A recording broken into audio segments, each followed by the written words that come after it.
అదే RTV app వార్తల్ని క్షణాల్లో చదివే అవకాశం ఉంటుంది. ఒక న్యూస్ పేపర్, ఒక టెలివిజన్ ఛానల్ మీ చేతుల్లో ఎప్పుడూ ఉంటాయి. ఆర్టీవీకి స్వాగతం. నేను మీ శ్రీనివాస్. నిన్న పిఠాపురం వేదిక జనసేన ఆవిర్భావ దినోత్సవ వేడుకల్లో భాగంగా కూడా మాజీ మంత్రి బాలినేని శ్రీనివాసరెడ్డి ప్రస్తుత జనసేన నాయకులు చేసినటువంటి కొన్ని వ్యాఖ్యలు రాష్ట్ర వ్యాప్తంగా ఇప్పుడు దుమారం అయితే రేపుతున్నాయి. విడిచిపెట్టిన పార్టీని అంటే వైఎస్ జగన్మోహన్ రెడ్డి మీద, అతని కుటుంబ సభ్యుల మీద, అతని పార్టీ మీద బాలినేని శ్రీనివాసరెడ్డి చేసిన వ్యాఖ్యలు ఒక పక్క అయితే సొంత కూటమిలో ఉన్నటువంటి టీడీపీ అధినేత చంద్రబాబు నాయుడుపై కూడా కొన్ని ఆరోపణలు చేశారని చెప్పేసి కూడా ఇప్పుడు పెద్ద చర్చనాంశమైంది. దాని మీద మనతో మాట్లాడడానికి కోసం ఉన్నారు ఒంగోలు నుంచి టీడీపీ నాయకులు పెద్దిరెడ్డి సూర్యప్రకాష్ రెడ్డి. ఆరు మాట్లాడి తెలుసుకుందాం. అసలు బాలినేని శ్రీనివాసరెడ్డి అంతగా టీడీపీని ఏమన్నాడు, అసలు ఆ మాటలో అంత అర్థం ఉందా, ఇప్పుడు తెలుసుకునే ప్రయత్నం అయితే ఇప్పుడు చేద్దాం. నమస్తే సూర్యప్రకాష్ రెడ్డి. నమస్తే ఆర్టీవీ వారు అందరికీ నమస్కారం, ప్రేక్షకులందరికీ. నిన్న పిఠాపురం వేదికగా మాజీ మంత్రి బాలినేని శ్రీనివాసరెడ్డి వైఎస్ జగన్మోహన్ రెడ్డిని, ఆ పార్టీలో ఉన్న కొంతమంది పెద్దల్ని నేరుగా పేర్లు పలకరివ్వకుండా దుమ్మెత్తిపోసిన పరిస్థితి. దానిపై మీరు ఏ విధంగా స్పందిస్తున్నారు? నిన్న జరిగినటువంటి పిఠాపురంలో 14వ సంవత్సరం అంటే జనసేన పార్టీ ఆవిర్భించి 14వ సంవత్సరం వసంతంలో భాగంగా అక్కడ పిఠాపురంలో మరి కోట్లాది జనం మరి అభిమానులందరూ కూడా జనసేన పార్టీ అధిష్టానం మేరకు వాళ్ళు అక్కడ జనసేన మహానాడు కార్యక్రమాన్ని చేసుకుంటున్నారు.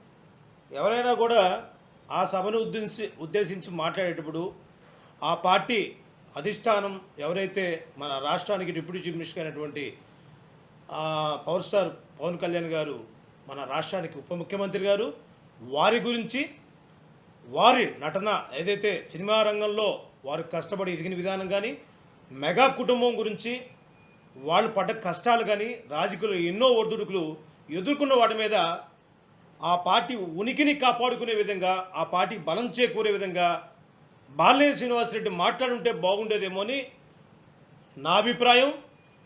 తెలుగుదేశం పార్టీ తరపునైతే మటుకు తెలుగుదేశం పార్టీ కార్యకర్తలు కానీ, నాయకులు కానీ, ఈరోజు రాష్ట్రంలో ఉండే ఎమ్మెల్యేలు, మంత్రులు, వాళ్ళ మా చంద్రబాబు నాయుడు గారు, నారా చంద్రబాబు నాయుడు గారు, రాష్ట్రానికి ముఖ్యమంత్రి గారు, బాలినేని శ్రీనివాసరెడ్డి గారు నిన్న మొన్న జాయిన్ అయినటువంటి జనసేన పార్టీలో ఒక చిన్న కార్యకర్త అని చెప్పాలా, లేదంటే ఆయన పెద్ద పోటుగాడు మాకైతే తెలియదు, కానీ మా అధినేత అయినటువంటి రాష్ట్ర ముఖ్యమంత్రి నారా చంద్రబాబు నాయుడు గారికి హిండించే స్థాయి అయితే నీకు లేదు బాలినేని శ్రీనివాసరెడ్డి గారు. అంతలా ఏం మాట్లాడంటే జనసేన సభలో కొన్ని వ్యాఖ్యలు అయితే చేశాడు, ముఖ్యంగా వైఎస్ జగన్మోహన్ రెడ్డి. ముఖ్యంగా ఇప్పుడు మీరు ఆరోపిస్తున్నారు టీడీపీ, అదేవిధంగా టీడీపీ అధినేత చంద్రబాబు నాయుడుని కూడా కొన్ని వ్యాఖ్యలు చేశారని చెప్పేసి. ఏంటి అంతలా ఏమన్నాడు బాలినేని శ్రీనివాసరెడ్డి? వారు ఆలోచనలు ఈ కూటమిలో చిచ్చు పెడడానికి ఈ కూటమిలో జనసేన పార్టీలో జాయిన్ అయ్యాడు. ఎందుకంటే అతను చేసిన నిర్వాహకం ఈ రాష్ట్రం కాదు, ప్రకాశం జిల్లాలో ఒంగోలు కాన్స్టిట్యూన్సీలో ప్రతి ఒక్కరికి అతను కుట్ర రాజకీయాలు తెలుసు. ఈరోజు జనసేనలో జాయిన్ అయ్యడం ఒక మంచి సదుప్రాయంతో పవన్ కళ్యాణ్ గారితో నడవాలనో, లేదు నీకు జరిగినటువంటి అన్యాయాన్ని నేను చెప్పేవే పిఠాపురం సభ సాక్షిగా అమ్మవారు, అక్కడ ఉన్నటువంటి అమ్మవారు, ఫేమస్ అమ్మవారు, ఆ అమ్మ తల్లి సాక్షి చెప్పావు. ఏమని చెప్పావు? అంత నిజాలు చెప్తావు. అంటే ఇప్పటిదాకా నువ్వు చెప్పినవన్నీ నీ రాజకీయంగా నీ 30 సంవత్సరాలు రాజకీయ చరిత్రలో అన్ని అబద్ధాలనేగా ఇవాళ నిజాలు చెప్తున్నానంటే, అంటే ఇంతకుముందు దాకా 30 సంవత్సరాలు నువ్వు ప్రజలను గొంతు కోసావు, మోసం చేసావు, నేను నమ్ముకునే వాళ్ళు మోసం చేసావు, నేను నమ్ముకొని ఎదిగిచ్చి నీకు రాజకీయ భిక్ష పెట్టిన వాళ్ళకి నువ్వు వెన్నుపోటుదారుడివి. ఒకనొక టైంలో మా చంద్రబాబు నాయుడు గారి గురించి ఇదే బాలినేని శ్రీనివాసరెడ్డి ఒంగోలు విచ్చలవిడిగా పవన్ కళ్యాణ్ గారి గురించి ఒంగోలు జగనన్న లేఅవుట్ ప్రోగ్రాంలో నేనున్న సభలో పవన్ కళ్యాణ్ గారి మీద మీరు వేసిన విమర్శలు ఒక్కసారి చూస్తే ఈ జనసేన నాయకులు కావచ్చు, కూటమి నాయకులు కూడా నిన్ను జీర్ణించుకోలేని పరిస్థితి. కేవలం నీ స్వార్థ రాజకీయాల కోసం నీ అవినీతి అక్రమాలు మొత్తం బయటపడతాయి. నీ కొడుకు ప్రణీత్ రెడ్డి చేసినవి కానీ, నీ వియ్యంకుడు భాస్కర్ రెడ్డి చేసినవి కానీ, నీ పిఏలు కానీ, నువ్వు చేసినటువంటి నీ బంధు మిత్రులు కానీ, ఈ అవినీతి మొత్తం బయటకు వస్తే కూటమి ప్రభుత్వంలో చర్యలు కానీ తీసుకుంటే బాలినేని కో అండ్ ఫ్యామిలీ మొత్తం కూడా జైలు జీవితం చేయాల్సిన చెప్పకూడదు.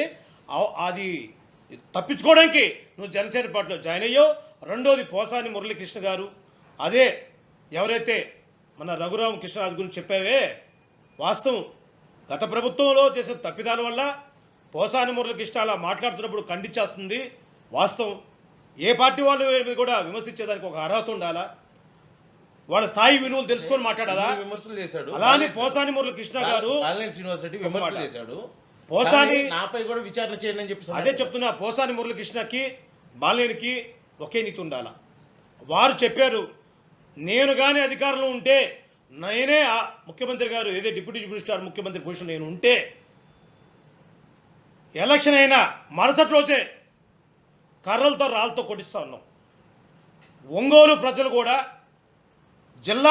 ప్రకాశం జిల్లా ప్రజలు కూడా నువ్వు చేసిన అవినీతి మరకలు మొత్తం కూడా మా ఒంగోలు శాసనసభ్యుడు దామచర్ల జనార్దన్ గారు ఇదే నీలాంటి క్రూరత్వం మనసత్వం ఉండుంటే, నీలాంటి యదవ రాజకీయాలు కానీ నీలాంటి వ్యభిచార రాజకీయాలు ఆయనకి చేత కాదు కాబట్టి, ఆయన మంచివాడు కాబట్టి, ఆయనకి నీలాంటి దురుద్దేశం లేదు కాబట్టి, ప్రభుత్వం వచ్చిన అమ్మటి నీకు 9 నెలల అవకాశం ఇచ్చి జనసేన పార్టీలో జాయిన్ అయ్యాక ఆయన ఊరుకున్నా అంటే సిద్ధాంతాలు అయినా పెద్దలు రాష్ట్రంలో కానీ అందరూ గమనిస్తున్నారు. ఏదో పిల్లి పాలు తాగి నువ్వేదో కాకమ్మ కబుర్లు చెప్తే పిఠాపురం అమ్మవారి సాక్షిగానో, బాలాజీ వెంకటేశ్వర స్వామి సాక్షిగానో, ఇప్పుడు కాణిపాక టెంపుల్ వినాయకుడు సాక్షిగానో నువ్వు బిడ్డల మీద ఎవరి మీద చేసి వ్యభిచార రాజకీయాలు చేస్తావు. మా ఏదైతే దామచర్ల జనార్దన్ గారు నీ అవినీతి అక్రమాల మీద తొలి రోజు గవర్నమెంట్ వచ్చిన వారం రోజుల్లో నీ మీద ఎంక్వైరీస్ ఉండి ఈ పాడికి రాజమండ్రి సెంట్రల్ జైల్లో చెప్పకూడదు తినేవాడు బాలినేని శ్రీనివాసరెడ్డి. అవినీతి అక్రమాలకి care of address Balineni Srinivasa Reddy. ఈరోజు జిల్లా కానీ రాష్ట్రంలో కానీ వియ్యంకుడు విజయవాడలో నువ్వు మంత్రి పదవిని అడ్డం పెట్టుకొని డివి మేనర్ హోటల్లో 365 days 365 రోజులు రూమ్ పెట్టింది దేనికోసం? సెటిల్మెంట్ కోసమే కదా, ఈ అక్రమ మైనింగ్ల కోసమే కదా. నీ భోగోత్వం చికెట్ భోగోత్వం అంతా కూడా అక్రమాలు 1000 కోట్లు దోచిన దొంగవి నువ్వు. ఎవరో కార్యకర్తల నాయకుల మీద కేసులు పెడతాం కాదని మా అధిష్టానం ఏంటంటే మా చంద్రబాబు నాయుడు గారు ముఖ్యమంత్రి గారికి నువ్వు పిఠాపురం సభసాక్షికి చెప్పే అర్హత బాలినేనికి లేదని నేను తెలుగుదేశం పార్టీ తరపునే కాదు, ఈ పార్టీ అభిమానిగా, తెలుగుదేశం పార్టీ అభిమానిగా, కూటమి అభిమానిగా చెప్తున్నా. నీలాంటి నికృష్టుల వల్లే ఈరోజు కూటమి కూడా భయం వేస్తుంది. ఎప్పుడు ఎక్కడ చిచ్చు పెడతావో. నిన్న కాదు మొన్న వచ్చో పార్టీలో అప్పుడే మా వాటా అడుగుతున్నాడు.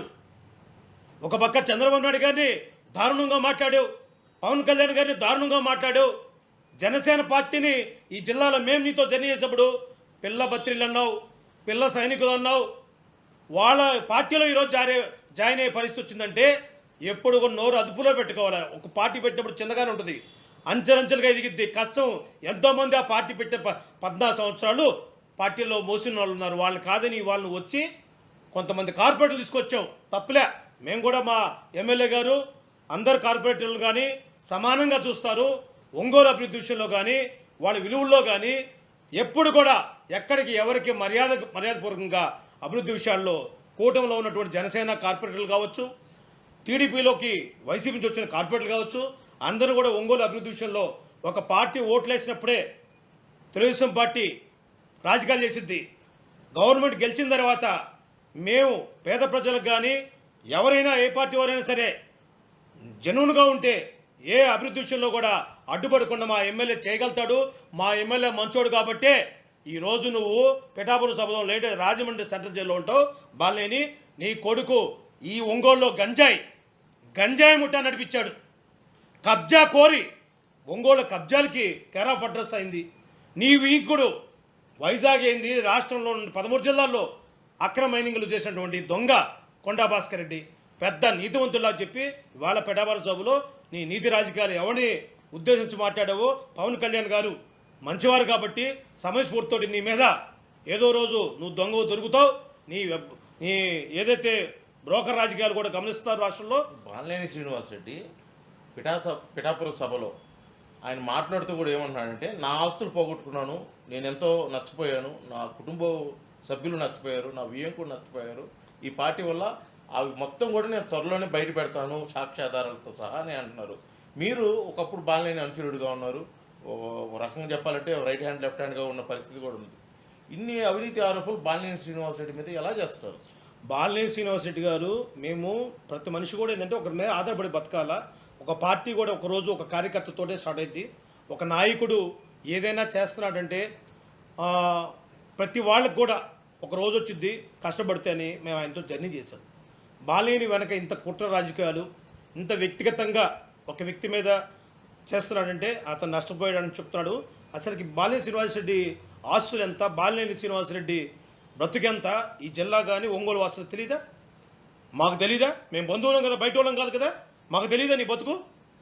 ఇవాళ జగన్మోహన్ రెడ్డి గారి గురించి నువ్వు ఇన్ని చెప్తున్నావు, నీ బ్రతుకు గురించి నాకు తెలీదా? జగన్మోహన్ రెడ్డి గారు క్యాబినెట్లో ఉన్నప్పుడు నువ్వు ఎందుకు ఎన్ని చెప్పలేకపోయావు?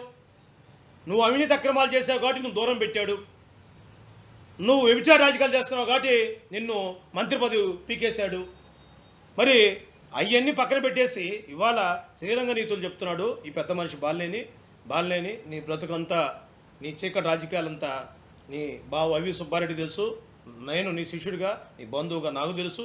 నిన్ను నమ్ముకున్న కార్యకర్తలు, నిన్ను నమ్ముకున్నటువంటి ప్రతి ఒక్కరు కూడా ఈరోజు వైఎస్ఆర్సీపీలో నిన్ను విమర్శిస్తున్నారంటే నీ చీకటి భాగోత్వం మొత్తం అంచెలంచెలుగా పెడుతున్నారంటే ఏదో రోజు ఒకరోజు వాస్తవాలు మాట్లాడతారు. బాలినేని శ్రీనివాసరెడ్డి వాస్తవాలు మాట్లాడుతున్నాడా? అవకాశవాది రాజకీయాలు చేస్తున్నాడా? పవన్ కళ్యాణ్ గారి మీద సినిమా తీస్తున్నారు, ఇది మంచిది. ఆయన ఒక ప్రజల్లో ఒక రాజకీయ నాయకుడే కాదు, ఒక పవర్ స్టార్. దాని గురించి చెప్పండి, తప్పులే. ఇవాళ మా చంద్రబాబు నాయుడు గారికి కూర్చోవాలా, మీటింగ్ పెట్టాలా, మాకు దామాషా ప్రకారంగా జనసేన వాళ్ళని కాపాడుకోవాలని. నిన్న కాదు మొన్న వచ్చావా బాలినేని, నువ్వు బచ్చావి పార్టీలో. నువ్వు అంటావు కదా బచ్చా అని. ఎలక్షన్ ముందు ఇద్దరు సంగతి తెలుస్తాను. రే బచ్చా అనేవాడండి మా శాసనసభ్యుడిని ఎంత అఘోరంగా మాట్లాడంటే, వ్యాపారంగా, ఆర్థికంగా, వ్యక్తిగతంగా ఆ కుటుంబం చిచ్చు పెట్టినటువంటి దుర్మార్గుడు బాలినేని శ్రీనివాసరెడ్డి. ఇవాళ ఆయనకైతే ఒక నీతి, ఇంకొకరికైతే ఒక నీతి అండి. ఇవాళ మేము కూడా కేవలం ఈ కూటమి బాగుండాలా, ఈ కూటమిలో చిన్న చిన్న సమస్యలు ఉన్నా కూడా రాష్ట్ర అభివృద్ధిలో, జిల్లా అభివృద్ధిలో, కాన్స్టిట్యూన్సీ అభివృద్ధిలో మేమందరూ భాగస్వాములు అవుతాం. మంచి కోసం మేము ఎక్కడ కూడా ఎక్కడ దాకైనా కూడా కలిసి ఎన్ని చేస్తాం. మా నాయకుడు జోలు వచ్చినా, మా తెలుగుదేశం పార్టీని తక్కువ అంచనా ఇచ్చినా, బాలినేని శ్రీనివాసరెడ్డి నువ్వు కూటమిలో ఉన్నావని కుట్టిల రాజకీయాలు చేస్తే పెగిలిస్తాం. తెలుగుదేశం పార్టీ నాయకులు, కార్యకర్తలు ఈరోజు వర్మ గారు కూడా తెలుగుదేశం పార్టీ హార్డ్ కోరు ఆయన అభిమాని. అవకాశాలు రాకపోవచ్చు, రేపు ఇంకా మళ్ళీ ఇంకొక కొన్ని 20-15 ఉన్నాయి, వాటిలో అవకాశం వస్తుంది. మీరు ఇన్ని ఆరోపణలు చేస్తున్నారు, బాలినేని శ్రీనివాసరెడ్డి పేరంటేనే శివాలెత్తిపోతున్నారు. అయినా కూడా పార్టీ మారాడు బాలినేని శ్రీనివాసరెడ్డి జనసేనకి. 20 మంది కార్పొరేటర్లు, ఒంగోలు డివిజన్లో 50 కార్పొరేటర్లు ఉంటే 20 మంది కార్పొరేటర్లు ఆయన వెంట నడిచారు. అంత ఆషామాషిగా మీరు ఎలా అతని మీద ఆరోపణలు చేస్తున్నారు? అంటే వీళ్ళందరూ పిచ్చోళ్ళు అయ్యాటారా? అతని గురించి తెలియక? బాలినేని శ్రీనివాసరెడ్డి గారు నేను ఎలక్షన్లోనే పిఠాపురం అమ్మవారి సాక్షిగా, ఇదే మీడియా ఆర్టీవీ సాక్షిగా చెప్పగలుగుతాడా అని అడుగుతున్నాం. ఇదే మీడియా సాక్షిగా నిన్న 110 కోట్ల రూపాయలు ఖర్చు పెట్టిన మాట వాస్తవం, 100 కోట్లు దాటిన మాట వాస్తవా కదా? ఎక్కడి నుంచి వచ్చిందా డబ్బు? అవినీతి అక్రమంతో ఆయనే చెప్పాడు, నేను ప్యాకాట్ ఆడతాను, నేను గ్యామ్లింగ్ ఆడతాను, నేను అవినీతి చేశాను కొన్ని చోట్ల. అరే అవినీతి చేసినోడు 100 కోట్లతో పెట్టి ఈరోజు ఒంగోలులో విచ్చలవిడిగా 25,000 మందికి ఇళ్ల పట్టాలకు ఇచ్చేటప్పుడు చీరలు ఇచ్చాడు. ఎక్కడిచ్చాడు? ఆ డబ్బు ఎక్కడికి వచ్చింది? వాళ్ళ వీంకుడు ఏమైనా పుట్టకుతో ఏమైనా జమీందార్ ఫ్యామిలీలా? బాలినేని శ్రీనివాసరెడ్డి ఫ్యామిలీ జమీందార్ ఫ్యామిలీనా? ఒక చిన్న ఫ్యామిలీ పద్ధతిగా వాళ్ళ నాన్న అంచెలంచెలుగా బిడ్డని ఎదిగిస్తే ఇతను దుబారాకి చేసి అతను ఆస్తులు పోగొట్టుకొని ఇవాళ వ్యసనాలకి అలవాటు పడి డబ్బులు పోగొట్టుకుందాన్ని కూడా అది పార్టీ మీదో లేదు నేను ఈ పోగొట్టుకున్నాను చెప్పుకున్న సిగ్గుండాలా? సిగ్గులేని రాజకీయం, సిగ్గులోని జన్మ బాలినేనిది. అయితే ఇప్పుడు మీరు చేస్తున్న ఈ ఆరోపణలు మొత్తం పార్టీ మీద అభిమానం మీద కాదు, కేవలం అతను ఉరికి కాపాడుకునే దానికోసం, అతని మీద ఉన్న అవినీతి ఆరోపణల నుంచి బయటపడేదానికోసం, అతని ఎదుగుదల కోసమే ఈ మా ఆరోపణలన్నీ చేస్తున్నాడంటావా? నిజంగానే వైసీపీలో అంత అవినీతి జరిగిందని భావిస్తున్నారు? వైసీపీలో ఇతను అవినీతి భాగోతాలు తెలిసి ఇవన్నీ కూడా ఇరుక్కుంటానని తెలిసి ఈ కూటమి ప్రభుత్వం రాగానే అతను భయభ్రాంతులకు గురయ్యి కుటుంబం అంతా చర్చ చేసుకొని కూటమిలో జాయిన్ అయిపోతే జైలు జీవితం అనుభవించాలని పోసాని మురళీకృష్ణలాగా ఇతను పోవాల్సినోడు ఇతను కూటమిలోకి వచ్చి తప్పించుకొని ఇవాళ నాగబాబు గారు లాంటి వారు కూడా పెద్దవారు కూడా ఇలాంటి దుర్మార్గులు చరిత్ర తెలియక ఎంకరేజ్ చేశారు. రానుబోను తెలిసిద్ది ఇతను భాగోతం. ఏదైనా కూడా రాబోయే రోజుల్లో కాలమే సమాధానం చెప్పిద్ది. తెలుగుదేశం పార్టీ నాయకులు, కార్యకర్తలు కానీ మా అధిష్టానం నారా లోకేష్ గారి గురించి కానీ చంద్రబాబు నాయుడు గారి గురించి ఎవరైనా ఏలెత్తి మాట్లాడితే అది కూటమిలో ఉన్నవారైనా సరే ప్రతిపక్ష పార్టీ అయినా సరే ఒళ్ళు దగ్గర పెట్టుకొని మాట్లాడండి. మీరు మా అధినేత చంద్రబాబు నాయుడు గారికి ఇండిచ్చే స్థాయి బాలినేనికి లేదని ఇదే ఆర్టీవీ సాక్షి చెప్తున్నా. వారు ఎదురుంటే పవన్ కళ్యాణ్ గారు చెప్పండి, పవన్ కళ్యాణ్ గారు చూసుకుంటారు నీ స్థాయి ఏందో. నేను కూడా పార్టీలో ఒక ఆర్డినరీ ఒక కార్యకర్తను అభిమాని, బాలినేని కూడా అంతే. బాలినేని ఎవరికి మంత్రి, ఎవరికి మాజీ మంత్రి అయినా మాకు కాదు కదా. అలాంటి బాలినేని కూడా పిలశాస్త్రాలు చేయకుండా ఒంగోలులో కోటిల రాజకీయాలకి వేదికగా నువ్వు కానీ అంచెలంచెలుగా ఏదో చేయాలని చూస్తే నేను పదింతలు కూడా మేము కూడా నీ అడ్డుకట్ట వేస్తాం. నీ అవినీతి అక్రమాలను కూడా కోర్టులో ఉన్నంత మాత్రాన వదిలిపెడతాం అనుకోవద్దు. ప్రజా కోర్టులు ఉన్నాయి, మేము చేసిన అవినీతి మీద ఏదైనా ఉంటే మా మీద వేయండి. నువ్వు ఏమి ఆస్తులు లేవు అంటున్నావు, ఐటీ రిటర్న్స్ ఏం కడుతున్నావో తెలియదు. ఒక పక్క నువ్వు అఫిడవిట్లో ఏమిచ్చావు, నాకేమీ లేదన్నావు. నిన్న పిఠాపురంలో 100 కోట్లు పోగొట్టి అన్నావు. అంటే ఎక్కడి నుంచి వచ్చింది? అవినీతి సొమ్ముతో వచ్చింది కదా. అవినీతి సొమ్ముతో ఏమైనా చేయొచ్చనుకున్నావు. పరాకాష్ట పిచ్చెక్కింది. నీ బ్రతుకు లాస్ట్కి ఏడుపు బతుకైపోయింది. అంత పిఠాపురం సభలో గ్రాండ్గా జనసేన పెద్ద ప్రోగ్రాం సంతోషిస్తుంటే ఏడుస్తాడు ఆ సభ మీద పోయి. ఇంత నీచ నికృష్టుడు బాలినేని ఇంకెవరు ఉండరని అతని విజ్ఞతకు వదిలేస్తున్నాం. ఇది మాజీ మంత్రి బాలినేని శ్రీనివాసరెడ్డి ఒకప్పుడు అనుచరుడుగా ప్రస్తుత టీడీపీ నాయకుడిగా కూడా మాజీ మంత్రి బాలినేని శ్రీనివాసరెడ్డి మీద అయితే పూర్తి స్థాయిలో విమర్శలు చేస్తున్నాడు. అతను కేవలం స్వలాభం కోసమే పార్టీ మారాడు తప్పితే అతను ఇటువంటి ప్రేమ అభిమానం లేదు. జనసేనలో ఏమైనా చేసుకుని ఇన్ని ఆరోపణలు చేసుకొని టీడీపీ మీద కానీ టీడీపీ అనుచరుల మీద కానీ ఏమైనా విమర్శలు చేసే ముందు కొద్దిగా ఆలోచించుకొని చేయాలి. ఇటు కానీ మరొకసారి పునరావృతం ఏర్పడితే ఇటువంటి ఆరోపణలు బాలినేని శ్రీనివాసరెడ్డి అవినీతి చిట్టా ప్రజల ముందు పెట్టాల్సి వస్తుందని చెప్పేసి కూడా పరోక్షంగా పెద్దిరెడ్డి సూర్యప్రకాష్ రెడ్డి అయితే హెచ్చరిస్తున్న పరిస్థితి. వీడియో జర్నలిస్ట్ లక్ష్మణ్తో శ్రీనివాస్, ఆర్టీవీ, ఒంగోలు, ప్రకాశం జిల్లా. మరిన్ని వీడియోస్ కోసం ఛానల్ ని సబ్స్క్రైబ్ చేయండి. లేటెస్ట్ అప్డేట్స్ కోసం వాట్సాప్ ఛానల్ ని ఫాలో చేయండి. అండ్ లింక్ డిస్క్రిప్షన్ లో ఉంది.